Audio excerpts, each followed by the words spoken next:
এটাই হলো সেই বাস স্ট্যান্ড, যা জাপানে প্রতিটা জায়গায় অবস্থিত এই বাস স্ট্যান্ড, এবং প্রতিটা হাইওয়ে রাস্তার পাশেই দেখতে পাইবা। ভাবতে পারো একজন মানুষ তবুও এই বাসগুলা থামে।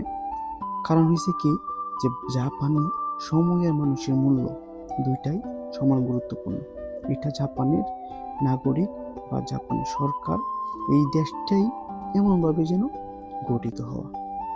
এখানে কেউ কাউকে দৌড়ে গিয়া বাস ধরতে হয় না, কারণ সবাই জানে এবং বাসের মালিককেও জানে যে এই স্ট্যান্ডের মধ্যে প্রতিটা সেকেন্ড, প্রতিটা মিনিট সব কিছু ডিপেন্ড করে হচ্ছে এখানে বাসটা আইসা থামবো। আর সবচেয়ে বড় কথা হয়েছে কি, যে ড্রাইভারগুলো কখনো কোনো যাত্রীকে ইগনোর কইরা চলে যায় না। এই ছোট ছোট নিয়মগুলোই জাপানকে এত ডিসিপ্লিন দেশ হিসেবে গড়ে তুলছে। কিন্তু এই যে ছোট ছোট নিয়মগুলো, এই প্রতিটা নিয়ম যদি আমাদের দেশেও হয়, আমাদের নাগরিকরা যদি প্রতিটা নিয়ম মানে, তাহলেই কিন্তু সুন্দর একটি দেশ গড়ে ওঠে।